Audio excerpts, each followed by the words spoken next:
저는 오늘 본문의 말씀을 가지고 번제 이런 제목으로 하나님 말씀을 증거하도록 하겠습니다. 레위기에는 5가지 제사가 나옵니다. 번제, 소제, 화목제, 속제제, 속건제 이 다 종류가 5가지가 있죠. 그리고 제사를 드리는 4가지 방식이 있습니다. 화제, 요제, 거제, 전제 이렇게 4가지의 제사하는 방식이 있습니다. 화제는 불로 제물을 태워드리는 방식이고, 요제는 이거 흔들어 드리는 것, 거제는 들었다 놨다 하는 이런 방식이고, 또 전제는 이 포도주 같은 것을 쏟아 부어서 드리는 방법입니다. 제사를 드리는 방식은 4가지고 제사의 종류는 5가지입니다. 레위기 1장에서 7장까지는 제사의 5가지 규정을 다루고 있습니다. 1장에서 5장까지 기본적으로 이 번제, 소제, 화목제, 속제제, 속건제 5가지가 나오지만 6장, 7장에서 또 이 5가지 제사를 설명을 해주고 있습니다. 이 서로 같은 내용을 다루고 있다고 느껴지지만 차이가 있습니다. 1장에서 5장까지는 이 제사를 지낼 때 중요한 제물에 초점이 맞춰져 있다고 한다면 6장과 7장은 제물보다는 제사장에게 초점이 맞춰져 있다는 것이죠. 레위기 1장에서 7장까지 5대 제사의 내용은 죄인된 인간은 제물이 대신 희생되지 않고서는 하나님께 나아갈 수 없다는 거예요. 우리는 죄인이죠. 죄인은 제물이 대신 희생되지 않으면 하나님께 나아갈 수 없다. 이 진리를 증거한다는 것입니다. 오늘은 저는 이 중에서 첫 번째 제사인 번제에 대해서 설교하려고 합니다. 이 번제에는 중요한 3가지 요소가 있습니다. 첫 번째는 제물이고, 2번째는 제사장이고, 3번째는 불입니다. 그러니까 이 번제는 제사장이 희생제물을 가지고 불로 태워서 하나님께 드리는 제사다 할 수 있습니다. 레위기 1장에는 이 제물, 6장에는 제사장과 불에 대해서 기록되어 있습니다. 레위기 6장 9절을 제가 한번 읽어볼까요? 아론과 그의 자손에게 명령하여 이르라. 번제의 규례는 이러하니라. 번제물은 아침까지 그 제단 위에 있는 석쇠 위에 두고 제단의 불이 그 위에서 꺼지지 않게 할 것이요. 여기 보면 이 규례라는 단어가 나오잖아요. 이 규례. 이 규례라는 단어를 히브리어로 토라 그렇게 얘기합니다. 토라. 예, 성경에서 토라는 크게 3가지로 나눠 볼 수 있습니다. 이 광의의 의미로서 이 토라는 구약 성경 전체를 가르칠 때, 좀 더 우리식으로 말하면 이 성경 전체를 가르칠 때 이 토라를 하나님 말씀 전체라고 가르칠 수 있습니다. 시편 19편 7절에 여호와의 율법은 완전하여 영혼을 소성시키며 여호와의 증거는 확실하여 우둔한 자를 지혜롭게 하며, 여호와의 율법, 여기서 율법이 바로 토라입니다. 토라. 또 시편 1편 2절에도 오직 여호와의 율법을 즐거워하여 그의 율법을 주야로 묵상하는도다. 여기서 말하는 토라는 성경 전체를 가리키는 것을 알 수 있습니다. 2번째는 중간적인 의미로서 모세오경을 가리킵니다. 창세기, 출애굽기, 레위기, 민수기, 신명기. 예수님 당시 종교 지도자들 중에 이 사두개인들은 이 토라라고 할 때 모세오경만을 하나님 말씀으로 받아들였고, 다른 책은 그냥 참고서 정도로 보았어요. 셋째는 합의적인 의미로서 규율, 규례, 규칙 등을 의미합니다. 여기서 레위기 6장 9절에서 말하는 규례, 이 토라는 번제에 대한 규칙을 말한다고 할 수 있습니다. 이제 번제의 3요소인 이 제물, 그리고 제사장, 불에 대해서 한 가지 살펴보려고 합니다. 번제의 첫 번째 요소는 바로 제물입니다. 이 번제는 위로 올라간다 이런 뜻을 가지고 있습니다. 제물을 태우면 향기가 위로 올라가죠. 그래서 번제는 히브리어로 올라 이렇게 이 단어를 사용하고 있습니다. 창세기에도 이 번제에 대한 기록이 나와 있는 것을 볼 수 있는데요. 창세기 8장 20절에 보면 노아가 여호와께 제단을 쌓고 모든 정결한 짐승과 모든 정결한 새 중에서 제물을 취하여 번제로 제단에 드렸더니, 노아가 하나님께 번제를 드렸더니 이것이 하나님께 향기로운 제사가 되었습니다. 노아가 방주에서 나온 후 제사를 드렸을 때 하나님께서는 만족하셨고, 하나님께서 노아에게 이제 다시는 내가 물로 세상을 심판하지 않겠다 말씀하셨습니다. 여러분, 이 세상은 더 이상 물로 심판되지 않습니다. 왜냐? 하나님께서 노아의 그 번제를 받으시고 이제는 물로 심판하지 않는다고 했기 때문입니다. 물론 지엽적으로 뭐 홍수가 나기도 하고 뭐 그런 재해가 있긴 있지만, 노아 시대 때처럼 물로 인하여 전 세계가 망하는 그런 일은 생기지 않는다는 거예요. 대신에 성경은 이제 마지막 심판 때는 무엇으로 심판받느냐? 불로 심판받게 된다는 거예요. 예수님께서 재림하시기 직전에 이 세상은 온통 불바다가 됩니다. 그 주님께서는 이 세상을 불로 심판하십니다. 지금 인류가 만든 원자폭탄이 얼마나 많습니까? 그 원자폭탄 터지면요, 전 세계가 불바다가 돼요. 홍수 때는 방주가 있으면 그 방주에 들어가면 살았지요. 그러나 원자폭탄이 한번 터진다고 생각해 보세요. 전 세계가 불바다가 된다고 한번 생각해 보세요. 화산재가 폭발한다고 한번 생각해 보세요. 전 세계가 불바다가 되면 이제 그때는 방주도 필요가 없어요. 왜냐면 방주도 다 타버릴 테니까. 그러므로 마지막 때에 살 수 있는 길은 한 가지밖에 없습니다. 예수를 믿는 것 외에는 길이 없다는 거예요. 그리고 창세기 22장에 보면 또 번제가 나옵니다. 여기서 22장에 번제라는 단어 6번 사용되는데요. 아브라함은 100세에 이삭을 낳죠. 근데 하나님께서 갑자기 너의 사랑하는 독자 이삭을 모리아산에 번제로 바치라고 합니다. 참 말도 안 되는 명령이죠. 이 귀한 아들을 하나님께서 번제로 바치라고 하니 이거 쉽지가 않아요. 그러나 아브라함은 믿었습니다. 100세에 낳을 수 없는 아이를 하나님께서 주셨다면 내가 아이를 하나님께 번제로 드려도 하나님께서 다시 살려주실 것을 믿었습니다. 대단한 믿음이죠. 모리아산에 갔습니다. 칼로 아들 이삭을 찌르려고 하는데 하나님께서 아브라함 막으시죠. 아브라함아, 아브라함아 하고 말리셔요. 그리고 수풀에 걸려있는 어린 양을 데려다가 번제를 드렸던 내용을 보게 되죠. 하나님은 번제할 어린 양을 준비해 두셔서 이삭의 생명을 살려주셨다는 내용이 나와 있습니다. 이것은 하나님께서 택한 백성을 위해서 희생제물 되시는 예수 그리스도께서 대신 죽으셔서 살게 될 것을 보여주고 있다는 거예요. 사실 이삭은 죽어야 마땅하죠. 근데 이삭이 죽어야 되는데 수풀에 있는 이 양이 대신 죽음으로, 어린 양이 죽음으로 인하여서 이삭이 살았던 것처럼 이 땅에 있는 모든 인류가 죄로 인하여 죽어야 되지만 예수님께서 어린 양으로 희생당함으로 살아나게 되는 복음을 그림자적으로 보여주고 있다는 거예요. 그러면 이 번제를 드리려면 제물이 있어야 되는데 제물은 어떤 것을 드려야 될까요? 오늘 성경에 보면 이 번제를 드릴 때는 세 종류로 구분이 됩니다. 가난한 사람은 집 비둘기나 산 비둘기를 드리면 돼요. 집에서 키우는 뭐 비둘기라든지 아니면 산에 가서 뭐 비둘기 잡는 거 쉬우니까, 예를 들어 아니면 돈 주고 사도 되죠. 여튼 뭐 그 당시에 집 비둘기나 산 비둘기는 그렇게 비싸지를 않았답니다. 그래서 가난한 사람들은 충분히 번제를 드릴 수 있다는 거예요. 그럼 중산층은 어떻게 하냐? 중산층은 양이나 염소를 제물로 드립니다. 부유한 사람은 숫송아지를 제물로 드리도록 되어 있죠.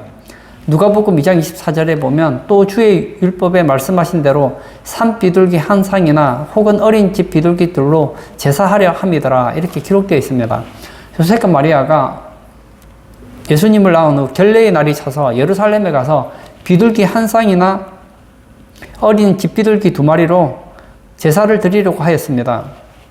이것은 요셉과 마리아가 굉장히 급빈한 사람이었음을 보여줍니다. 예수님이 누굽니까? 하나님의 아들 아닙니까? 전 우주에서 가장 부자이신데 그 영광을 버리시고 가난한 목수의 집에 태어나셨다는 거예요.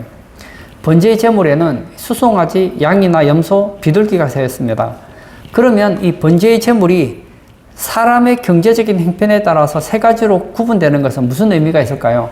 예수님의 그 십자가 희생제사는 사람의 경제적인 상태나 지위, 신분에 차별을 두지 않는다는 것입니다. 예수님의 그 십자가의 보혈은 사람을 차별하지 않는다는 거예요.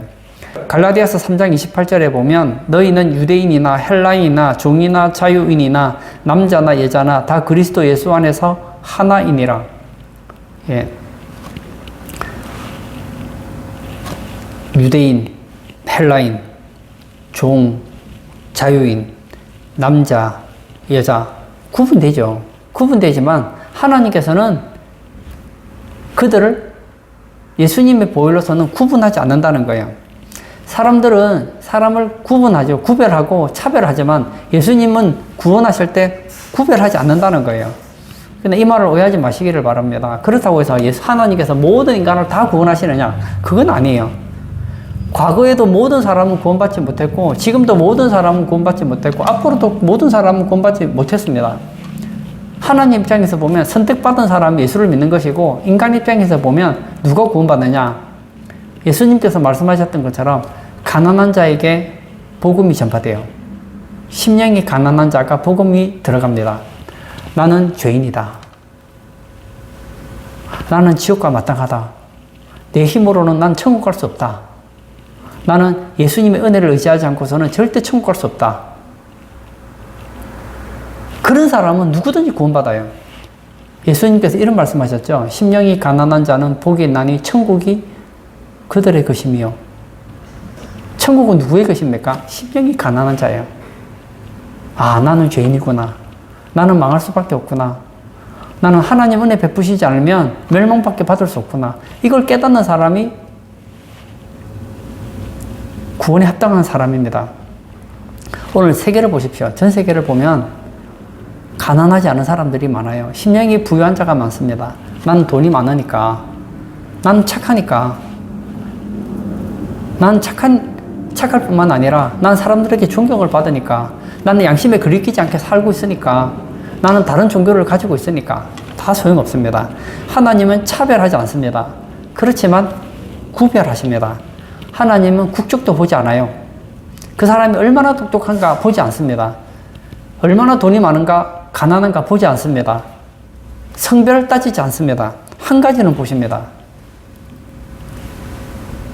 가난한가 가난하지 않는가 이건 보셔요. 심령이 가난한 자, 하나님 앞에서 내가 누구인지를 아는 사람, 그 사람은 누구나 구원을 받습니다. 지금도 보십시오. 지금 예수를 전하는 사람들이 얼마나 많습니까? 예수를 전해도요, 안 듣습니다. 왜 안 듣죠? 마음이 부유하기 때문입니다. 예수 없어도 된다고 생각하는 사람에게는 복음이 들어가질 않습니다. 그리고 경제적인 형편에 따라서 예물을 드릴 때, 제물을 드릴 때 송아지나 양, 염소의 경우에는 흠없는 수컷으로 드려야 한다고 했습니다. 그런데 비둘기 같은 경우에는 수컷이나 암컷에 구별을 두지 않았습니다. 단지 송아지나 양, 염소의 경우에만 흠이 없는 수컷으로 하라는 거예요. 이것은 수컷에 강조점이 있는 것이 아니라 흠이 없는 것에 강조점을 두고 있다는 거예요. 번제, 우리 제 문제를 해결하려면 흠 없는 분이 오셔야 된다는 거예요. 흠 없는 제물이어야지 효력이 있지, 죄가 있으면 효력이 없다는 거예요. 예수님은 오염되지 않는 거룩한 인성을 가지셨기 때문에 제물로서 합당합니다. 왜냐? 예수님은 흠이 없는 제물이시기 때문에. 흠이 있는 사람은 다른 사람의 죄를 대신할 수 없습니다. 저는 우리 가족을 사랑합니다. 또 주변의 이웃들, 제 주변의 친한 분들도 저는 사랑합니다. 하지만 저는 그분들을 할 수 있는 게 없어요. 왜냐? 나는 죄인이거든요. 내가 그분들을 위해서 번제의 제물이 될 수가 없습니다. 번제의 제물은 오직 죄가 없는 사람만 가능한데, 저는 태어나서 지금까지 얼마나 많은 죄를 지었습니까? 입으로 죄를 짓죠. 생각으로 죄를 짓죠. 행동으로 죄를 짓죠. 알고 죄를 짓죠. 모르고 죄를 짓죠. 저는 불가능한 사람입니다.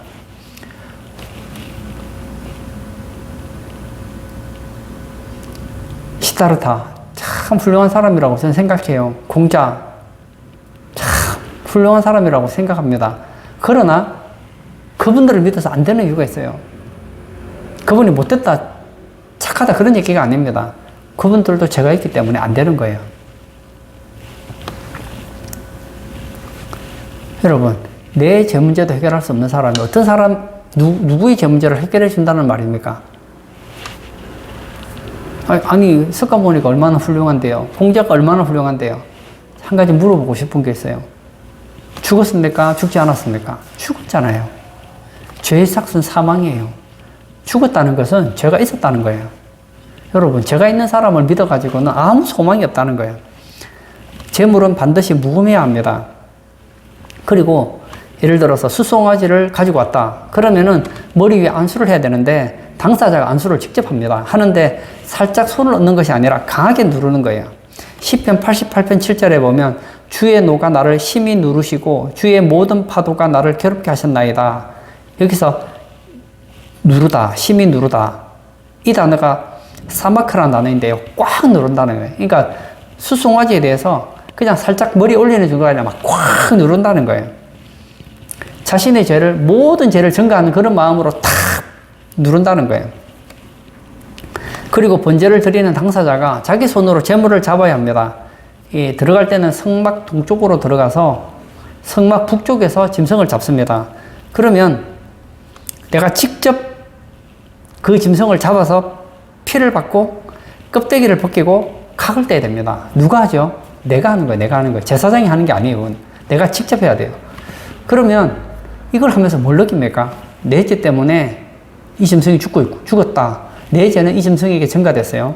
그리고 내 죄 때문에 이 짐승이 껍질이 벗겨지고 죽고 피를 흘리고 각을 뜨게 된다는 거예요.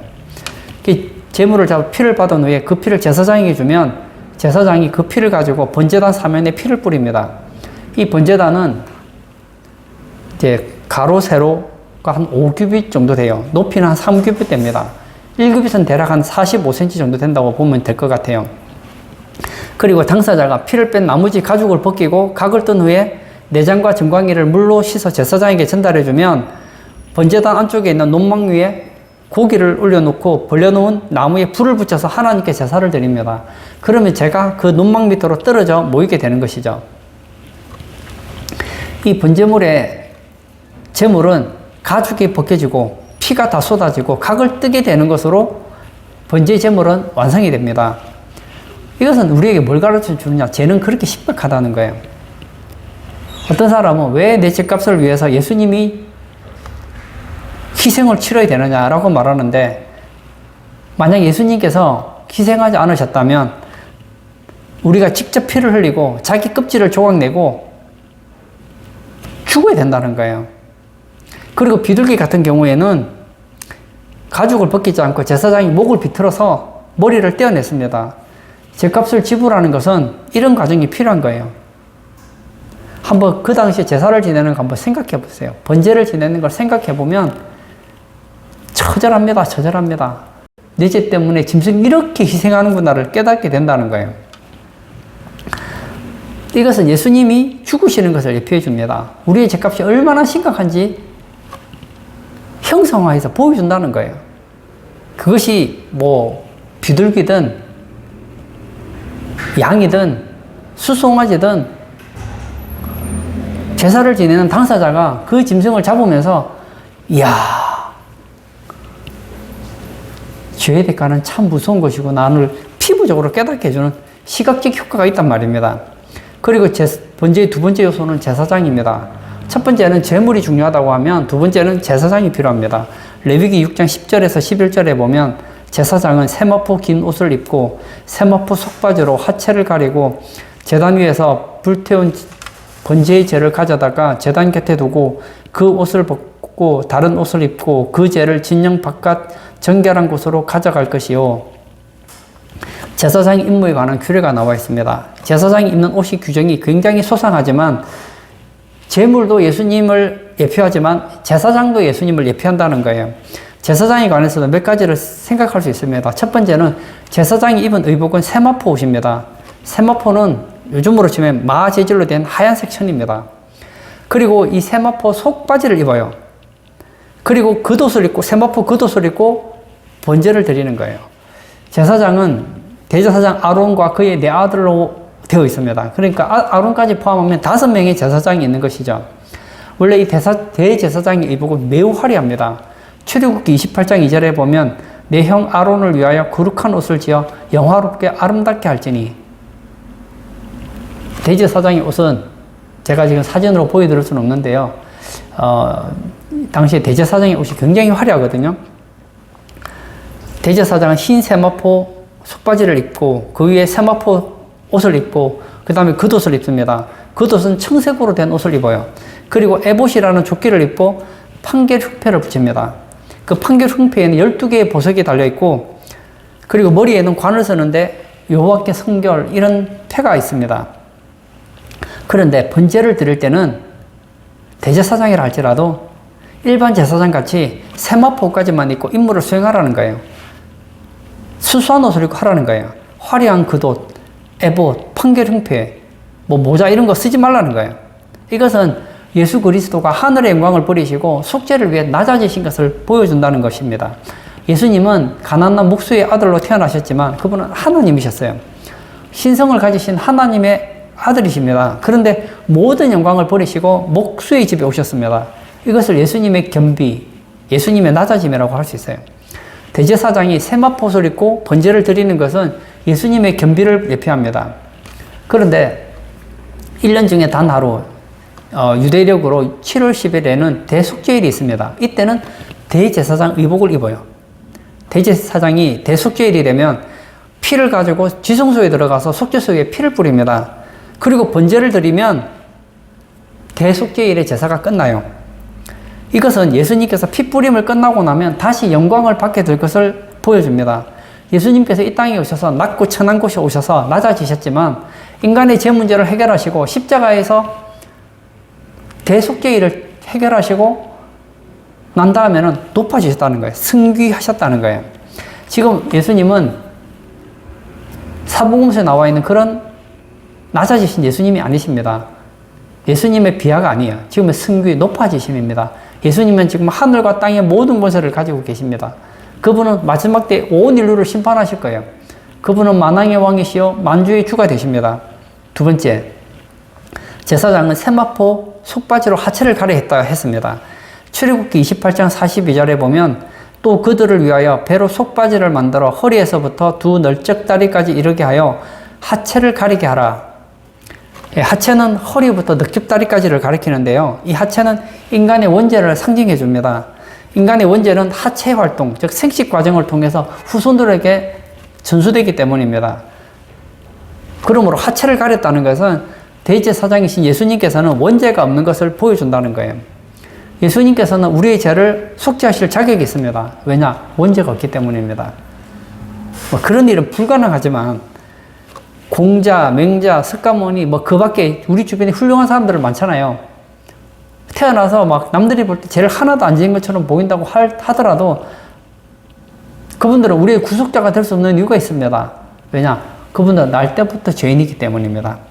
타인을 구속하려면 원죄가 없어야 되는데 원죄가 없는 분은 오직 예수 그리스도 한 분밖에 없다는 것을 믿으시기를 바랍니다. 셋째, 제사장은 세마포 옷을 입고 이제 제사를 지내죠. 제사를 지내고 나서 세마포 옷을 벗고 평상복을 입은 후에 죄를 가져다가 진 바깥 정결한 곳에서 둬야 했습니다. 왜 세마포 옷을 입고 가지 않고 벗고 진 밖으로 나가야 했을까요? 이것은 세마포 옷은 새 속에 들어오지면 안 되기 때문입니다. 그래서 일반복으로 갈아입고 죄를 가지고 나가는 거예요. 여기서 죄는 짐승을 태워 남은 찌꺼기가 죄잖아요. 이 죄는 죽음을 상징합니다. 예수님께서는 죄물이 되시고 제사장이 되실 뿐만 아니라 육신이 죽었을 것을 예표적으로 보여준다고 할 수 있습니다. 예수님의 시체가 진박 정결한 곳에 놓이게 될 것을 예언하고 있다는 것이죠. 예수님께서 못 박히신 곳이 골고다 또는 갈보리라고 합니다. 그 당시에 십자가청이 있게 되면은 사람들이 그 시신을 갈보리 언덕에 그냥 십자가 형벌을 받은 사람을 던져버립니다. 그러면 동물이라든지 새들이 와서 시체를 쪼아먹곤 합니다. 막 뜯어먹겠죠. 근데 예수님께서 십자가에 죽으셨을 때 어떤 일이 생겼습니까? 아리마대 사람 요셉이 빌라도 총독을 찾아가죠. 그리고는 예수님의 시체를 달라고 요청합니다. 빌라도는 예수님의 시체를 요셉에게 넘기죠. 마태복음 27장 60절에 보면 바위 속에 판 자기 새 무덤을 넣어두고 큰 돌을 굴려 무덤 문에 놓고 가니, 자신이 죽으면 사용하려고 했던 그 바위를 파서 만들어 놓은 새 무덤에 요셉이 예수님의 시신을 놓았다는 거예요.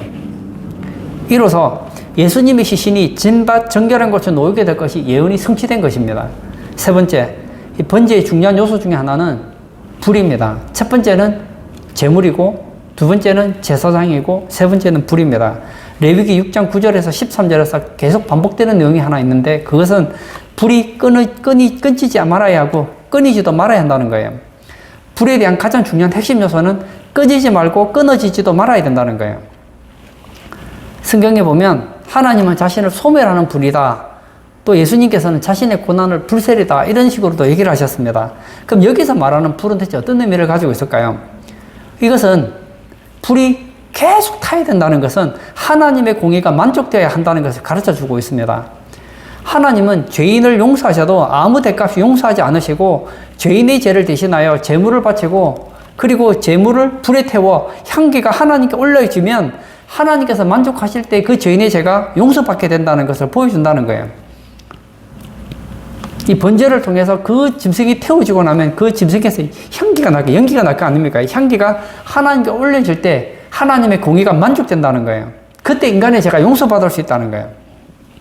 제사장은 사람들이 제물을 가지고 올 때는 그 제물을 가지고 번제를 드리고 특별한 절기에도 번제를 드리지만 아침 저녁으로 매일 상번제를 드려야 했습니다. 하루에 2번씩. 출애굽기 29장 38절과 39절에 보면 내가 제단 위에 드릴 것은 이러하니라. 매일 1년 된 어린 양 2마리니 한 어린 양은 아침에 드리고 한 어린 양은 저녁에 드릴지며 라고 기록되어 있습니다. 그러니까 아침 저녁으로 번제를 드려서 그 불이 끊어지지 않도록 하라는 거예요. 레위기 1장 9절에도 그 내장과 정강이를 물로 씻을 것이요 제사장은 그 전부를 제단 위에서 불살라 번제를 드릴지니 이는 화제라. 여호와께 향기로운 냄새니라. 화제로 번제를 드리는데 이 번제는 여호와께 향기로운 냄새가 되는 거예요. 하나님께서는 그 기쁘시게 향기를 맡게 되시고 이것은 하나님의 공의가 충족되었고 인간의 죄가 용서되었다는 것을 보여준다는 거예요. 그 죄인은 반드시 죽어야 되지만 이 제물이 죄인을 대신하여서 죽은 증거가 연기로 올라와서 내게 향기가 되었으니 나의 공의는 만족되었고 죄인들의 죄는 용서함을 받았다. 이것이 바로 끊임없이 짐승을 태워서 향기를 하나님께 아침 저녁으로 올려야 되는 이유라는 거예요. 하나님의 공의가 만족되지 않고서는 그 누구도 천국에 들어갈 수 없습니다. 창세기 8장 21절에도 이런 말이 있습니다. 여호와께서 그 향기를 받으시고 그 중심에 이르기를 내가 다시는 사람으로 말미암아 땅을 저주하지 아니하리니 뭐라고요? 향기를 맡고 나서 다시는 사람으로 말미암아 땅을 저주하지 않겠다고 했습니다. 이것은 하나님께서 만족하셨다는 거예요. 에베소서 5장 2절에도 이런 말씀이 있죠. 그리스도께서 너희를 사랑하신 것 같이 너희도 사랑 가운데서 행하라. 그는 우리를 위하여 자신을 버리사 향기로운 제물과 희생제물로 하나님께 드리셨느니라.